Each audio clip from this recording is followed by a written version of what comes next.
World-class faculty, cutting-edge labs, and immersive learning. A vibrant campus life beyond the classroom. SGT University, nurturing future leaders.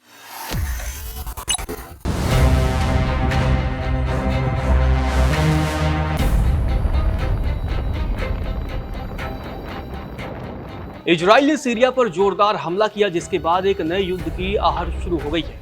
Iran के supreme leader Khamenei ने Israel को सीधी चेतावनी दे दी है, जिसके बाद सवाल उठ रहा है कि क्या सीरिया को बचाने जंग में ईरान कूदेगा।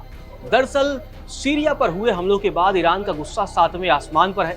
ईरान के विदेश मंत्री अब्बास अराक्ची ने इसे बेकाबू आक्रामकता कहा है और सीधा सवाल दागा है कि अब अगली राजधानी कौन। जी हाँ, इजरायली हमलों से दमिश्क के लोग सहमे हुए हैं और ईरान गुस्से में लाल है। अगर ईरान इस युद्ध में कूद जाता है तो आने वाले समय में फिर से बड़ी तबाही देखने को मिल सकती है। पिछले कई सालों से मिडिल ईस्ट में लगातार युद्ध जारी है और हर बार युद्ध के केंद्र में इजराइल रहा है। 16 जुलाई की रात इजरायली फाइटर जेट्स ने सीरिया की राजधानी दमिश्क पर जोरदार हमला बोला। इजराइल ने सीरिया के रक्षा मंत्रालय को उड़ा दिया। 16 जुलाई को ईरान के सुप्रीम लीडर अली खामेनेई ने इजराइल पर जमकर भड़ास निकाली है। खामेनेई ने इजराइल अमेरिका के पट्टे से बंधा हुआ एक कुत्ता बताया है और कहा कि वह कैंसर के ट्यूमर के जैसा है। इसके साथ उन्होंने अमेरिका और इजराइल के खिलाफ ईरान की लड़ाई को सराहनीय कहा है। बुधवार को ईरानी सुप्रीम लीडर की तरफ से एक बयान जारी किया गया, जिसमें कहा गया पिछले महीने हुए 12 दिवसीय युद्ध के दौरान इजराइल ने ईरान की शासन व्यवस्था को कमजोर करने और देश में अशांति फैलाने के उद्देश्य से हमले किए थे।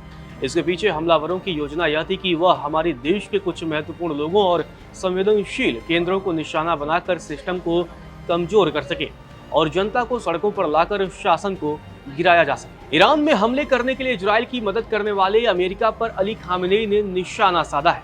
उन्होंने कहा कि अमेरिका इजराइल के गुनाहों में उसका सहयोगी है। खामेनेई ने यह भी संकेत दिया है कि अगर ईरान पर फिर से हमला हुआ तो वह जवाबी कार्रवाई के लिए पूरी तरीके से तैयार है। वहीं सीरिया पर इजरायली हमला फिर से बड़े युद्ध की शुरुआत कर सकता है। हालांकि सीरिया पर इजराइल के हमले के बीच द्रुज लोगों की भी चर्चा हो रही है। दरअसल इजरायली हमले के बीच सीरिया में रहने वाले द्रुज कम्युनिटी चर्चा में आ गया है। क्या इजराइल ने इन्हीं के लिए ये सब किया है? अपने आप में बड़ा सवाल है। यह सही भी है क्योंकि सीरिया में द्रुज और बेनेदोई समुदाय के बीच हिंसक झड़प के बाद स्थिति पहले से ही खराब थी। इस झड़प में 350 से ज्यादा द्रुज समुदाय के लोग मारे गए हैं। फिर इजराइल से रहा नहीं गया और हमला कर दिया।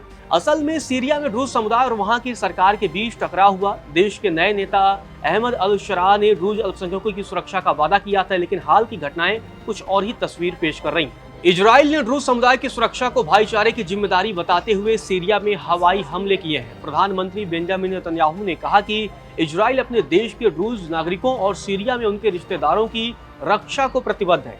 इजराइल ने दक्षिणी सीरिया में एक तरफा डिमिलिटाराइज्ड जोन घोषित कर दिया है, जिसे सीरिया ने खारिज कर दिया है।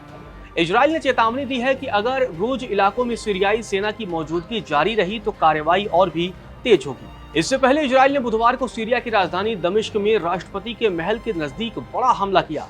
इजराइल के बड़े हवाई हमले में सीरिया की सेना के काफिले और रक्षा मंत्रालय के भवन को निशाना बनाया गया। इजराइल कार्ड्स ने कहा कि सीरियाई सरकार द्रुज अल्पसंख्यकों की स्थिति से छेड़छाड़ न करे, उन्हें अकेला समझकर उनके खिलाफ सैन्य कार्रवाई न करे। इजराइल द्रुज आबादी को निशाना बनाए जाने के खिलाफ है। अगर सीरियाई सेना ने द्रुज आबादी के खिलाफ कार्रवाई नहीं रोकी तो इजरायली हमले लगातार जारी रहेंगे। अब देखना दिलचस्प होगा क्या सीरिया पर हमले के बाद ईरान युद्ध में कूदता है कि नहीं।